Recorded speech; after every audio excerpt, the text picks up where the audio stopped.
फूल किसी भी पेड़ पौधे का जननांग होता है। उसी के थ्रू ही वो रिप्रोडक्शन करके अपने जीन्स को आगे बढ़ाता है। एक फूल में उसका कैलिक्स होता है, नीचे हरी हरी जो पत्तियां होती हैं, फिर रंग बिरंगी पंखुड़ियां होती हैं जिसे कोरोला कहते हैं, और फिर फूल के बीच में उसका सबसे इम्पोर्टेंट भाग होता है जिसे कहते हैं, इस वाले भाग को स्टैमेन जो कि नर भाग होता है, जिसे साइंस की भाषा में एंड्रोइशियम कहते हैं, और ये है बीच में मादा भाग जिसे कहते हैं पिस्टिल, जो कि कई सारे छोटे छोटे कार्पेल से मिलकर बनी हुई होती है। इसे साइंस की भाषा में गाइनोइशियम कहते हैं। ये जो नर भाग है स्टैमेन, जिसे हिंदी में पुंकेसर भी कहते हैं, इसमें छोटे छोटे कण होते हैं जिसे पराग कहते हैं। जब ये छोटे छोटे कण मादा भाग के ऊपर पड़ता है, तब मादा के अंदर जो एग होता है, मादा गैमेट सेल, वो नर भाग वाले सेल से जाकर फ्यूज होकर फर्टिलाइज होता है और फल बनाकर बीज बनाता है। आज हम इस वीडियो में यही जानेंगे कि ये कैसे होता है। लेकिन ये सब बातें जानने से पहले हमें ये जानना होगा कि जो नर भाग और मादा भाग है, इसकी संरचना कैसे होती है। सबसे पहले नर भाग को देख लेते हैं, जिसे एंड्रोइशियम,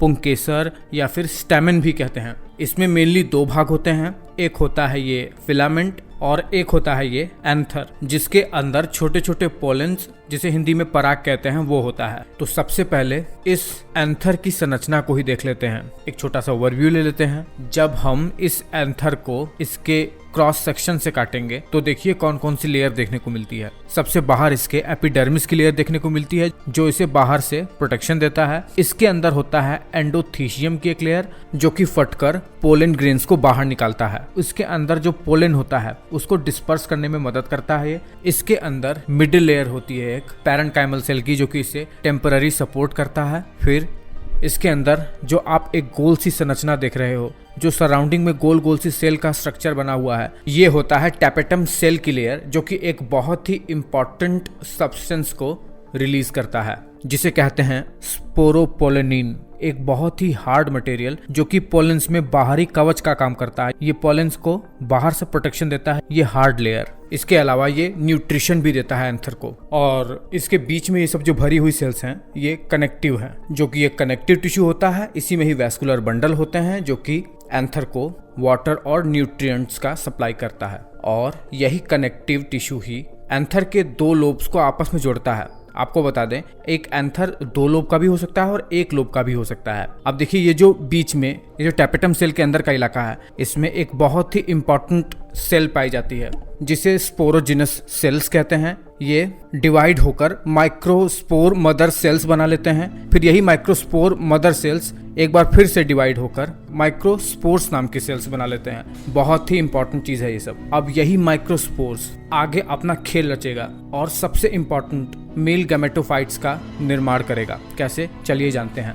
देखिए, ये जो माइक्रोस्पोर है, इसे ही पोलन ग्रेन कहते हैं। अब देखिए, चलिए ये जानते हैं कि जो पोलन ग्रेन है, माइक्रोस्पोर, इसकी संरचना कैसे होती है। सबसे बाहर इस पोलन ग्रेन के एक्साइन की लेयर होती है, एक वैक्सी लेकिन कठोर आवरण, जो कि स्पोरोपोलेनिन नाम के सब्सटेंस से बनी हुई होती है, जिसे टैपेटम सेल्स रिलीज करती हैं। इसी एक्साइन लेयर पे छोटे छोटे जर्म पोर होते हैं। इसका काम क्या होता है आगे जानेंगे, लेकिन आप ये जान गए हैं कि सबसे आउटर मोस्ट लेयर इसकी एक्साइन होती है पोलन ग्रेन की। इसके अंदर इंटाइन लेयर होती है, जो कि सेल्यूलोज और पेक्टिन से बनी हुई होती है। इसे माइक्रोस्पोर खुद ही रिलीज करता है और ये इंटाइन लेयर बनाता है। ये थोड़ी सॉफ्ट होती है और इसी इंटाइन लेयर के अंदर ही साइटोप्लाज्म होता है और न्यूक्लियस होता है। अब देखिए, यही माइक्रोस्पोर आगे चलकर बहुत ही इंपॉर्टेंट मेल गैमेटोफाइट की संरचना करता है। लेकिन इस पोलन ग्रेन का मेल गैमेटोफाइट में बदलना दो स्टेजेस में होता है, एक प्री पॉलिनेशन और दूसरा पोस्ट पॉलिनेशन। प्री पॉलिनेशन में क्या होता है, पॉलिनेशन जैसा कि मैंने आपको पिछले वीडियोस में बता रखा है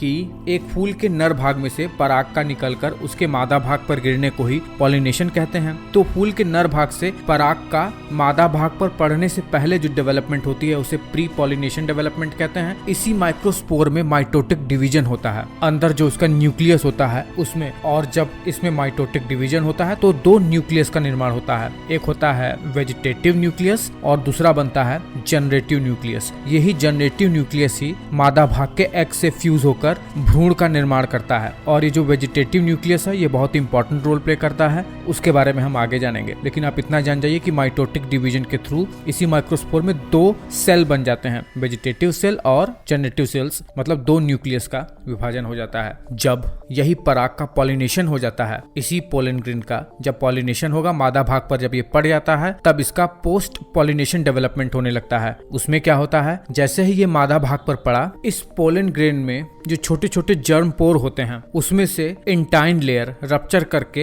एक्साइन के बाहर लेयर को रप्चर करके बाहर निकलने लगता है, बाहर की ओर झुकने लगता है। क्योंकि ये फूल के मादा भाग पिस्टल पे पड़ता है या फिर जिसे गाइनोइशियम भी कहते हैं, उसके स्टिग्मा पर पड़ता है, इसीलिए जो इंटाइन लेयर बाहर निकलती है ये एक ट्यूब का फॉर्मेशन करके स्टिग्मा से होते हुए फूल के मादा भाग के स्टाइल से होते हुए सीधे ओवरी में चला जाता है। जब ये नीचे जाता है इंटाइन लेयर तो ये ट्यूब न्यूक्लियस कहा जाता है, क्योंकि अब ये एक ट्यूब नुमा संरचना बना लेता है और इसी इंटाइन लेयर के अंदर ही वो जनरेटिव और वेजिटेटिव सेल होते हैं जो मैंने अभी आपको बताया है। जब ट्यूब न्यूक्लियस का निर्माण होकर ये सीधे ओवरी में पहुंचने लगता है ये ट्यूब, तो यही जनरेटिव सेल यानी जनरेटिव न्यूक्लियस दो भागों में विभाजित हो जाता है और दो मेल गैमेट का निर्माण कर लेता है। और यही वेजिटेटिव सेल ट्यूब के थ्रू ट्यूब को आगे बढ़ने के लिए निर्देश देता है और जैसे ही ये ओवरी पर जाकर मिलता है, ओवरी के अंदर किसी एक ओव्यूल में, वैसे ही ये वेजिटेटिव सेल नष्ट हो जाता है। चलिए इसके बारे में हम आगे जानेंगे। फिलहाल अभी हम ये जान लेते हैं कि जो दूसरा इंपॉर्टेंट गैमेट है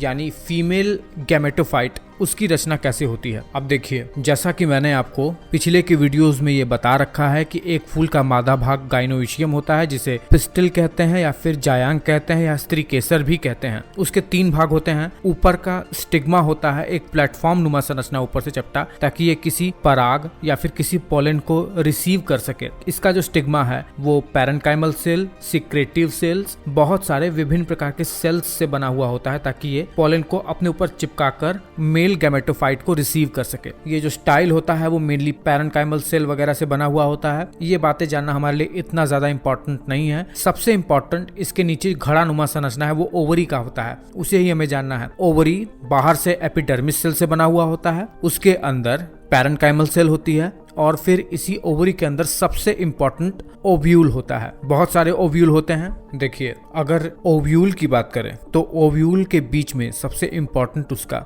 एम्ब्रियो सैक होता है जो कि मेन फोकस है, क्योंकि इसी में ही एग होता है और एग को पोषण देने के लिए बहुत सारे सेल्स होते हैं। वो सब हम बाद में जानेंगे, लेकिन अभी ये जानते हैं कि इसी ओव्यूल के ऊपर एक बहुत ही इंपॉर्टेंट न्यूक्लियस जो कि पैरेन्काइमल सेल होती है, पैरेन्काइमेटस टिश्यूज की लेयर होती है इस पे एक, जो कि एम्ब्रियो सैक को पोषण देती है और खुद भी कई सारे फूड को स्टोर की रहती है, साथ ही साथ प्रोटेक्शन भी देती है। और इसी न्यूक्लियस के ऊपर इंटेग्यूमेंटेड नाम की दो लेयर्स होती हैं, इनर और आउटर। ये बहुत सारी वैरायटी ऑफ सेल्स है, जैसे कोलेनकाइमल और पैरेन्काइमल सेल जैसे कई सारे सेल्स से मिलकर बनी हुई होती हैं और इसका मेन काम प्रोटेक्शन देना होता है और साथ ही साथ ओव्यूल को ऊपर से खोलना। ऊपर से जहां से ये ओव्यूल खुला रहता है उसे माइक्रोपाइल कहते हैं। नीचे से जहां से ये जुड़ी रहती है फ्यूनिकल नाम की संरचना से, उसे चैलेजा कहते हैं, चैलेजा वाला एंड। ओव्यूल की संरचना जानना इतना काफी है। अब थोड़ा सा ये जान जाते हैं कि जो ओव्यूल है ये फीमेल गैमेटोफाइट की संरचना कैसे करता है, जो कि सबसे ज्यादा इंपॉर्टेंट है क्योंकि यहीं से ही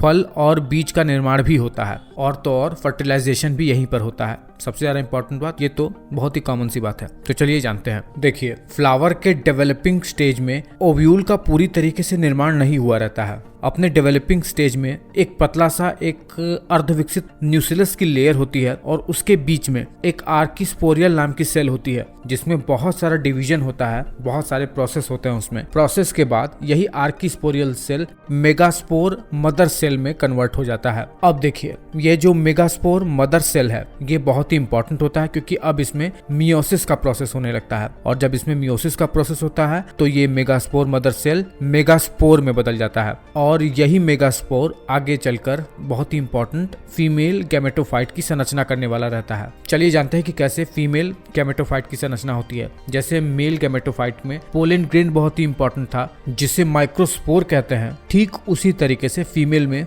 ये मेगास्पोर होता है। यही मेगास्पोर आगे चलकर फीमेल गैमेटोफाइट की संरचना करता है। कैसे, अब चलिए वो जानते हैं। देखिए, जब फीमेल मेगास्पोर का निर्माण होता है तो एक नहीं 4 मेगास्पोर का निर्माण होता है जो कि हैप्लॉइड सेल होती हैं। ये मेगास्पोर जिसमें से केवल एक मेगास्पोर ही फंक्शनल होता है, बाकी 3 डीजनरेट होकर अपना सारा का सारा पोषण इस एक मेगास्पोर को दे देते हैं। फर्दर क्या होता है, जब ये एक मेगास्पोर फंक्शनल हो जाता है तब इसमें 3 बार माइटोटिक डिवीजन होता है, और जब इसमें 3 बार माइटोटिक डिवीजन होता है तो इसी मेगास्पोर के बीच में जो एक न्यूक्लियस होता है वो अब माइटोटिक डिवीजन करके, मतलब मियोसिस वाला प्रोसेस करके, इसमें 8 न्यूक्लियस का निर्माण होता है। 4 ऊपर चले जाते हैं, 4 नीचे, जैसे आप अपने स्क्रीन पर देख रहे हैं। एक गोल सी संरचना, अंडे आकार की संरचना जिसमें 4 ऊपर न्यूक्लियस हैं, 4 नीचे न्यूक्लियस हैं। अब देखिए, नीचे के जो 4 न्यूक्लियस हैं उसमें से 2 न्यूक्लियस तो सिनर्जिड्स सेल्स में बदल जाते हैं और एक न्यूक्लियस सबसे इंपॉर्टेंट एग सेल में कन्वर्ट हो जाता है। एक न्यूक्लियस नीचे से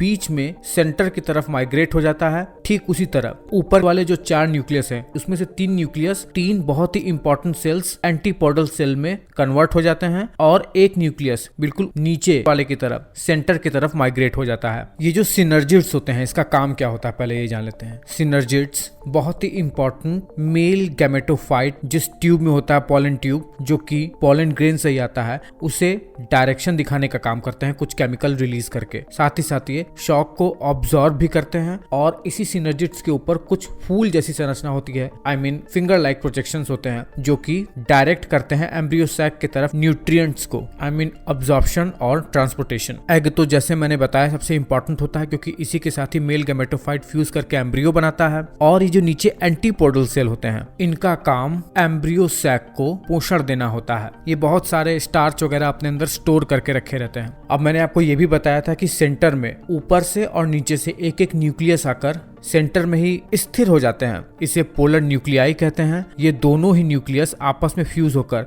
एक डिप्लॉयड सेकेंडरी सेल बना लेते हैं या कहीं सेकेंडरी न्यूक्लियस बना लेते हैं जिसे सेंट्रल सेल भी कहते हैं। फर्टिलाइजेशन के समय जब एम्ब्रियो का निर्माण होता है तो ये बहुत ही इंपॉर्टेंट रोल प्ले करते हैं जिसके बारे में हम आगे जानने जा रहे हैं। देखिए, जैसे ही एक पौधा तैयार हो जाता है फर्टिलाइजेशन के लिए, अपने जनरेशन को आगे बढ़ाने के लिए, पौधे के एंड्रोइशियम से पोलन ग्रेन्स, जिसे हिंदी में पराग कहते हैं, वो एंथर से फटकर पौधे के फूल के जो मादा भाग है गाइनोशियम, उसके स्टिग्मा पर पड़ जाता है और जर्मिनेट हो जाता है। जैसा कि मैंने अभी आपको बताया है कि जो पोलन ग्रेन्स है उसमें भी कई सारे लेयर्स होती हैं। बाहर की सख्त लेयर होती है एक्साइन की, और अंदर की इंटाइन लेयर होती है, वो थोड़ी कोमल लेयर होती है, और बाहर छोटे छोटे छेद होते हैं। जैसे ही एक पोलन ग्रेन फूल के स्टिग्मा पर पड़ा, इसका इंटाइन लेयर एक ट्यूब फॉर्म करके धीरे धीरे पौधे के स्टिग्मा के अंदर से होते हुए सीधे इसके वर्तिका, यानी जिसे स्टाइल कहते हैं, उसके अंदर से होते होते पौधे के ओवरी में चला जाता है। जब ये ट्यूब नीचे बढ़ता रहता है तब इसके अंदर ही मौजूद पोलन के 2 इंपॉर्टेंट न्यूक्लियस, वेजिटेटिव न्यूक्लियस और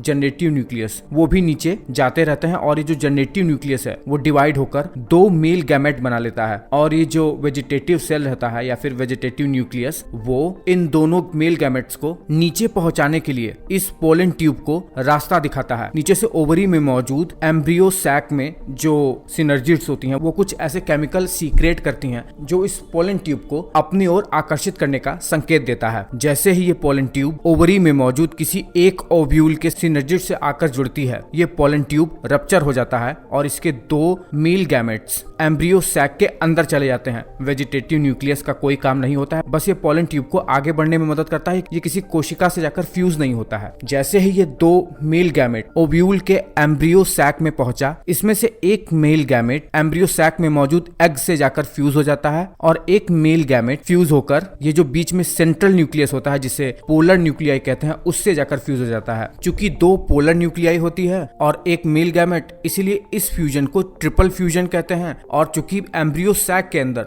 2 न्यूक्लियस का आपस में फ्यूजन हो रहा है, इसीलिए इसे डबल फर्टिलाइजेशन कहते हैं। एक मेल गैमेट जो कि एग के साथ फर्टिलाइज हो रहा है आगे चलकर एम्ब्रियो बनाएगा, और दूसरा और दूसरा जो 2 पोलर न्यूक्लियाई और एक मेल गैमेट फ्यूज करके जो अब जो सेल बनाएंगे वो एंडोस्पर्म होता है, जो आगे चलकर एम्ब्रियो को आगे पोषण देने का काम करेंगे। जैसे ही फर्टिलाइजेशन हो जाता है, पत्तियां झड़ जाती हैं और फल का निर्माण करने लगती हैं। ये सब बातें हम अगले वीडियो में जानेंगे।